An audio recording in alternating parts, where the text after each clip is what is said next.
Assalamualaikum warahmatullahi wabarakatuh. Bismillah, alhamdulillah. Wassalatu wassalamu ala rasulillah. La hawla wa la quwata illa billah, amma ba'd. Puji syukur kehadirat Allah subhanahu wa ta'ala atas limpahan karunia-Nya di subuh yang penuh berkah ini. Kita dihimpun oleh Allah di rumah-Nya yang mulia ini. Mudah-mudahan setiap langkah kaki kita yang kita tempuh mendapatkan ampunan dari Allah Subhanahu wa taala, menggugurkan dosa-dosa kita, meninggikan derajat kita di sisi Allah Subhanahu wa taala, serta mempermudah jalan kita menuju surganya Allah Subhanahu wa taala. Semoga duduk-duduk kita ini termasuk tempat duduk yang dikatakan oleh Allah di antara taman surga, di mana Allah mencurahkan rahmat-Nya, menaungkan sayap-sayap malaikat-Nya, menurunkan sakinah di dalam hati kita, dan menyebut nama kita satu persatu di sisi para malaikat yang mulia. Duduk-duduk kita ini sekaligus untuk membaca sholawat kepada Nabi kita Muhammad SAW ketika nama beliau disebut, mempelajari kisah-kisahnya untuk mendapatkan tauladan-tauladan, supaya bersemangat untuk mengamalkan sunnah-sunnahnya insyaallah. Dengan demikian mudah-mudahan kita semua ini termasuk orang yang beruntung. Di yaumul akhir nanti kita disambut oleh Nabi kita Muhammad SAW, diberi minum dari telaga Kautsar, kemudian mendapatkan naungan dari panjinya, mendapatkan syafaat, dan yang terakhir adalah bersama beliau menuju ke surganya Allah Subhanahu wa taala. Amin insyaallah. Para jamaah rahimakumullah, pada pertemuan kemarin kita telah sampai kepada peristiwa yang disebut dengan Bi'rul Maunah, yang menewaskan pinten kalau nggih Pak? 69, yang satu selamat. Pun juga nanti yang satu ini juga akhirnya wafat juga karena luka yang diderita. Semuanya adalah hafizul Quran, para qori. Qori ini orang yang mengajarkan Al-Quran, para muallim, orang yang mengajarkan agama. Dan yang selamat kemarin adalah Ka'ab bin Zaid bin An-Najjar, sebab beliau menyelipkan tombak di antara bajunya dan pura-pura mati. Mereka menganggap bahwa Ka'ab ini kemudian sudah mati. Para jamaah rahimakumullah, setelah pembantaian itu kemudian ada dua orang pengembala kambing dari Bani Muhdhar, yaitu Amir bin Umayyah dan Al-Mundhir bin Uqbah. Itu kemudian melihat ada beberapa burung bangkai yang berputar-putar di tempat di mana kaum muslimin itu dibantai. Maka kemudian mereka mendekati burung-burung yang berterbangan tersebut, dan taulah mereka bahwa telah terjadi pembantaian kepada para sahabat Nabi yang telah diutus untuk mengajarkan Islam. Nah, para jamaah rahimakumullah, kemudian dua orang ini berusaha mengejar. Jadi orang-orang dulu itu nekat-nekat. Dua orang ini mengejar siapa kira-kira yang telah membantai kaum muslimin tersebut. Maka ketika mereka berhasil mengejar rombongan yang telah membantai kaum muslimin itu, dua orang ini menyerang mereka. Kira-kira kalah napa mboten? Kalah dua orang ya. Al-Mundhir bin Uqbah ini terbunuh, sementara Amir bin Umayyah ditawan. Namun begitu ditawan kemudian dia menceritakan bahwa saya berasal dari suku Muhdhar. Maka kemudian Amir ini dilepas. Kenapa? Karena ada perjanjian damai antara suku Muhdhar dan suku Sulaim. Kira-kira ngaten. Nah, para jamaah rahimakumullah, kemudian Amir ini bergegas untuk pergi ke Madinah. Nah, di tengah perjalanan ketika dia beristirahat, ada 2 orang yang berpakaian lengkap dengan senjata mereka ikut istirahat juga dan tertidur di bawah pohon tanpa pikir panjang. Ini pasti orang yang tadi ikut membantai para utusan Nabi. Maka 2 orang ini langsung dibunuh oleh sinten wau? Amir bin Umayyah. Nah, sesampainya di Madinah, ia pun segera menyampaikan apa yang dilihat dan apa yang dialami, termasuk membunuh 2 orang tadi. Lalu apa yang dikatakan oleh Nabi kita Muhammad SAW?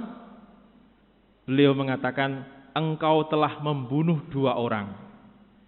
Yang itu artinya saya harus membayar tebusan. Kemudian beliau sibuk mengumpulkan uang tebusan dari kalangan kaum muslimin dan dari sekutu beliau, yaitu orang-orang Yahudi yang di awal hijrah itu ada perjanjian damai yang disebut dengan Piagam Madinah itu. Nah, inilah kemudian yang menyebabkan nanti ada perang Bani Nadir.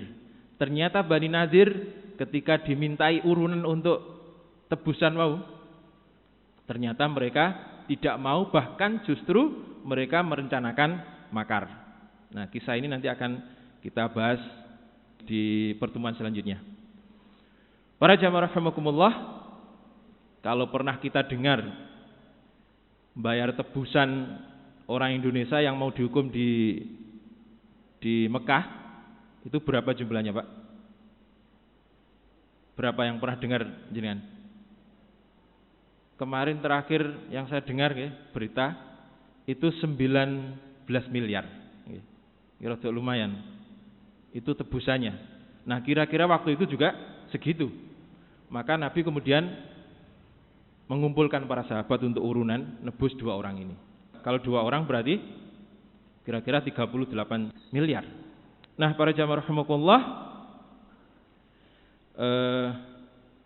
terjadinya tragedi Bi'rul Raji' dan Bi'rul Ma'unah ini menyebabkan Nabi sangat terpukul sekali, sangat marah. Kalau Bi'rul Raji' berapa, Pak? Ibu? 6 orang. Kalau Bi'rul Ma'unah 70 orang.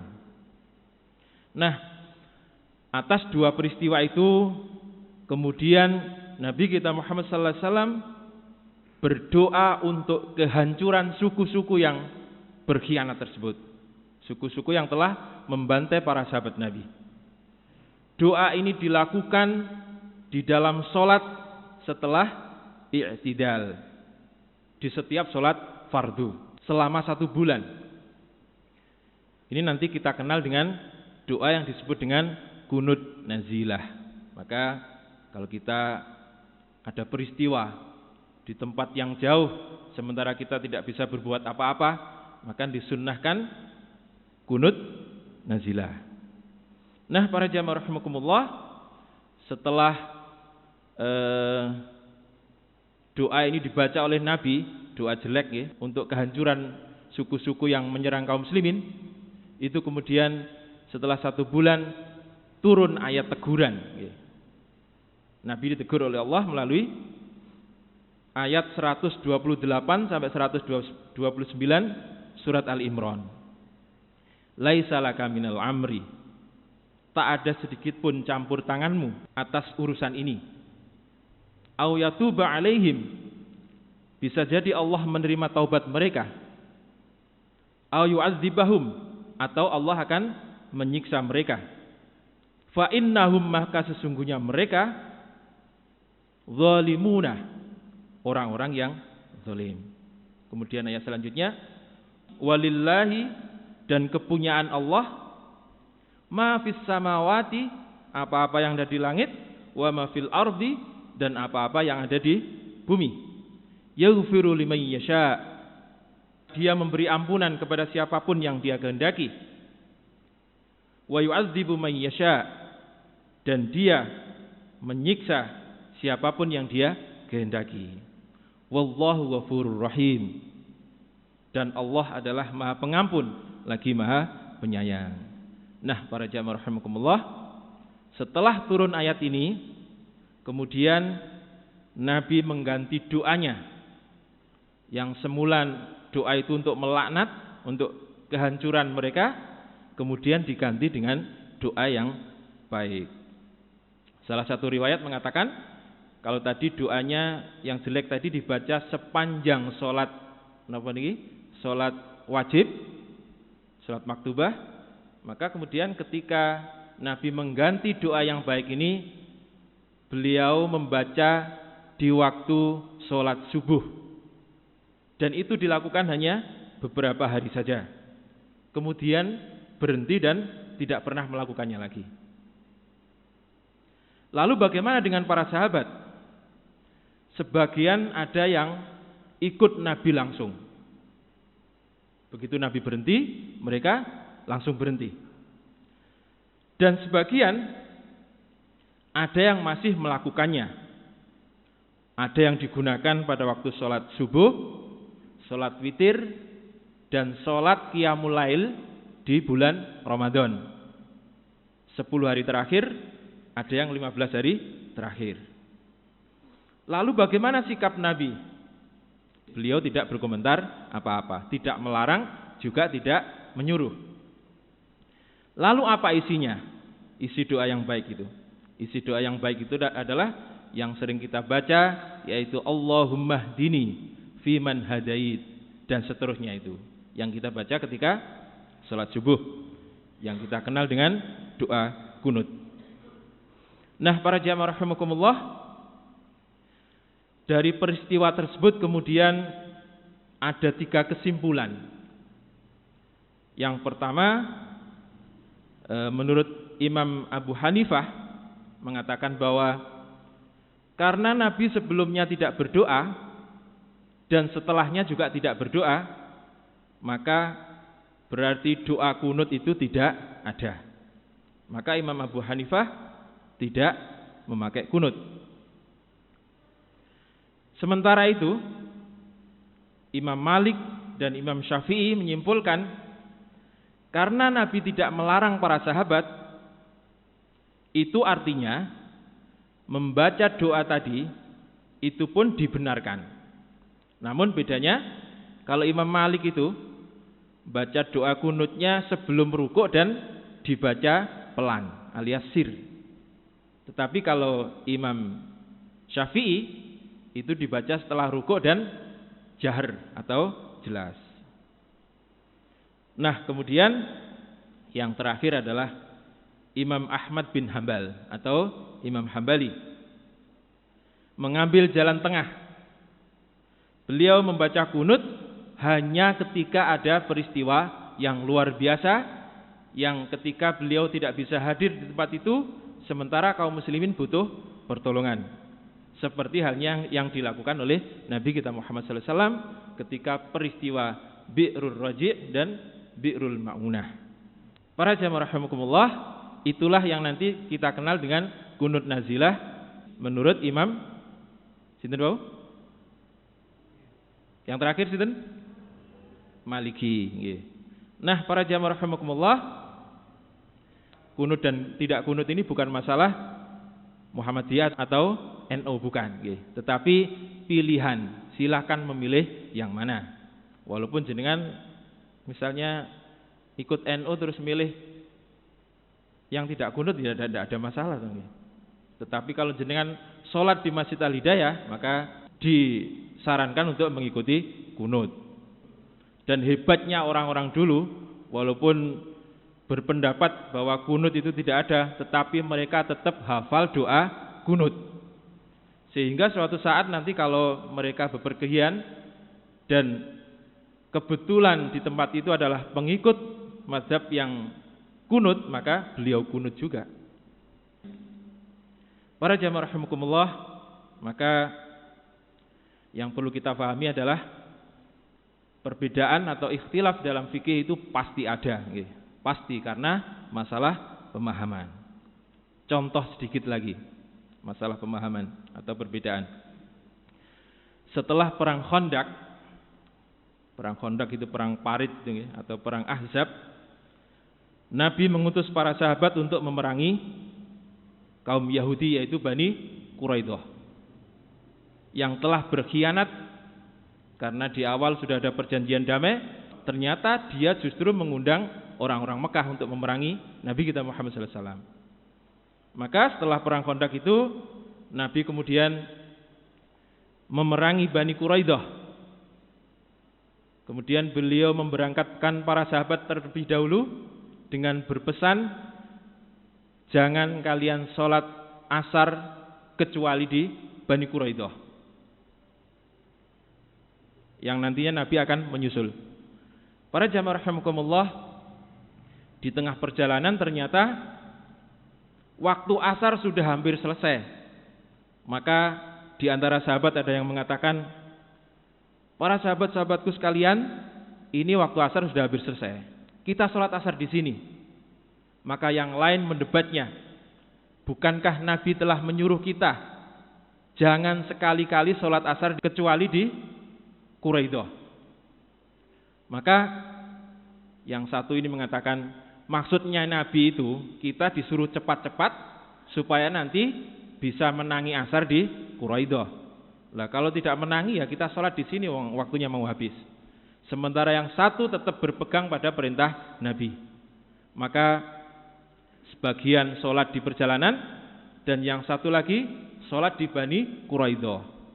Dan yang perlu kita ketahui, ketika mereka sholat asar di Bani Quraidah itu, waktunya telah lepas Isya. Jadi sholat asar di waktu Isya. Nah, ketika Nabi menyusul, mereka saling mengadu. Yang satu, yang sholat asar di Bani Quraidah mengatakan, ya Rasulullah, orang-orang ini telah mendurhakai perintahmu. Yang satunya, daripada dia ya Rasulullah, sholat asar kok di waktu Isya. Kira-kira sing bener pundi, Pak? Pundi? Ibu-ibu sing bener pundi, Bu? Kemarin sudah kalau tidak salah lagi. Apa komentar Nabi? Nabi tersenyum dan mengatakan, la haraj, tidak apa-apa. Kemudian berkata, kalian telah berpikir dan kalian telah melaksanakan perintahku, maka semuanya akan mendapatkan pahala. Demikianlah komentar daripada Nabi kita Muhammad SAW. Jadi masalah perbedaan itu pasti ada. Contoh lagi sedikit, ada orang pergi ke Malang, ke tempat saudaranya. Kemudian setelah pulang, yang di Surabaya telepon, apakah sudah pulang? Mereka menjawab yang di Malang sudah pulang karena memang sudah berangkat pulang. Sementara ketika ada orang yang bertanya di Surabaya, apakah sudah pulang? Belum, belum sampai. Nah, kira-kira ngoten. Jadi tetap ada perbedaan sesuai dengan pemahaman masing-masing. Para jamaah rahimakumullah, demikian apa yang saya sampaikan pada pagi hari ini. Akan kita bahas di pertemuan yang akan mendatang, perang yang pertama dengan Yahudi Bani Nadir. Insyaallah mudah-mudahan manfaat. Assalamualaikum warahmatullahi wabarakatuh.